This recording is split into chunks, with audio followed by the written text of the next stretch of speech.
tell me why you want to run. You've been talking about it for a little bit, thinking about it. Why'd you make the final decision to get into the race? What do you think you bring that maybe other people don't? Thank you, Brian. So this has been a personal decision for me. Ever since in 2010, I took a Latina Leadership Institute program. I felt that it would be the dream of my life to serve in Congress. And ever since then, I've been involved in different capacities. So I first got elected to the school committee. Then I was elected to the city council in the city of Pawtucket. I served 2 terms there. I got elected to the state senate. And all of those life experiences and advocacy and legislative accomplishments that I've been able to do have prepared me for this job. So first, I have passion for public service, and I am very eager to continue representing the constituents that have encouraged me to run for this office. And I am very happy that my family and I were able to come to the conclusion that it was the right time to do it. I think it's the right time for a woman, and I bring all of those life experiences and democratic values that need to continue the great advocacy that Congressman Cicilline have done throughout the years. Obviously, Lieutenant Governor Matos is in the race. How would you compare yourself to her, set yourself apart? Is it about policy? Do you think it's more about the person? So I think that it's great to celebrate that now we have multiple candidates that are qualified that comes from minority backgrounds. So our minority community is very well represented and have some progress throughout the years. My candidacy is based on my legislative accomplishments, my life experiences, and knowing that the working people of District 1 see themselves represented in myself. I do know them well. I've been serving in this capacity for different years and always in Congressional District 1, listening to their needs. And I hope that I bring that passion and energy to Washington, D.C. What are your priorities? What issues do you think are most important that you would bring to it? So policy-wise, I've always been a person that has education as the heart of my priority policy work. So education and access to high quality education for our children is one of my first priority, as well as recognizing that the teachers are a pillar that make them successful.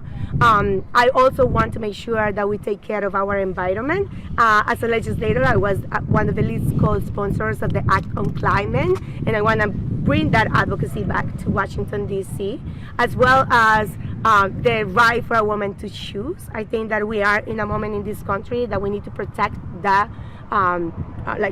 right, and I am able to do that since I've been stand with advocates and leaders here to advocate for that with the Privacy Act, and most importantly as well is been healthcare, access to healthcare. So I have legislative accomplishments that have provided the impact at the state level of the importance of have access to cover all children. And I want to make sure that at the national level, we protect the right for everybody to have access to health care and affordable health care as well. And most importantly, working families need to be representative and making sure that they have fair wages and they're able to have economic growth and succeed in Rhode Island. So would you boost the federal minimum wage then? I think that we need to do that, absolutely. I think that just like we are doing in the state of Rhode Island, I think we need to continue advocating for that. When it comes to access to abortion, I know the Republicans control the House.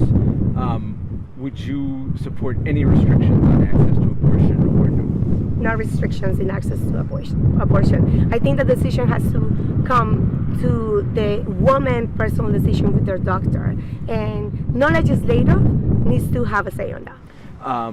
On education, and you talk about what do you think you would do differently that hasn't been done yet? I know there's much made about teacher and staff pay, yeah. But do you think there needs to be some sort of national standards, or what position would you take on education? So as you know, as chair of the Senate Education Committee, we put very aggressive timelines for universal pre-K because we do know how important it is to invest in our education at the early age. And I hope that on the national level we take a look of that to provide funding to make sure that that is a reality for all Americans and all Rhode Islanders. Also, at the same time, I think childcare is part of that package of education opportunities where like we integrate childcare with pre-K and then K to 12. So I want to make sure that there is also funds for childcare at the national level that trickles down to the states. Do you support an assault weapons ban? I do. Anything else on gun safety that you think needs to be done? Yeah, I think that Rhode Island has been a leader of gun safety, and we continue here in the state of Rhode Island to look at policies that are important when it comes to that. No schools should be afraid of any other shooting, and every kid should be safe at the school. So I think that it's important that we have a national standard for no guns in schools, and making sure that we have some bans that are important for us to protect our citizens.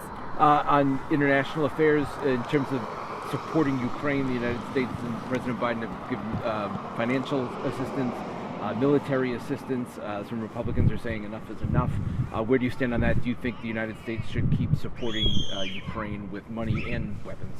Absolutely. Coming from Colombia and then leaving the conflict myself. My dad was kidnapped in Colombia, and that's the reason why I came here to the United States looking and seeking for political asylum. I know the importance of defense money and aid to countries that need it. So I will be in full support of it. On the national level, Joe Biden, do you think he should run for president again? Yes, I think he should. Anything else you want to add on national politics? Any other issues you think are important to bring up of what's happening at a national level now? So I do believe that right now it is important to continue fighting for the democratic values. As we know, as a Democrat, we are coming into a stage of where like some of the Republicans are putting some policies that are really threatening our democratic values, and I think that it's important that we have democratic values representation that really is strong and continue the advocacy, so we can hopefully in 2 years get back to having a leadership back in the House of Representatives. Just finally, you live in the district. Yes. There are other people who are in the race. The lieutenant governor doesn't live in the district, said she would move here. I know some other people who talked about it may not live in the district. Is that an issue for you? Would you make that an issue, or do you think that it's not? So I think everybody has the right to run, and I will never deter anyone from running for office. I think that is part of our civic engagement pride. That being said, I take pride of being the person that lives in Congressional District 1 since I came from Colombia. So I am very excited and looking forward to earn the support of the constituency here, because I feel that I could represent them well. I've been connected with them throughout the years, and I know the issues that matter to them. Hi, everyone. It's Patrice Wood from NBC 10. Thank you for checking out the NBC 10 WJAR YouTube channel. Click the links on your screen for more stories from across Southern New England. And don't forget, hit the subscribe button below and get notified anytime we post an update on YouTube. As always, thank you for turning to 10.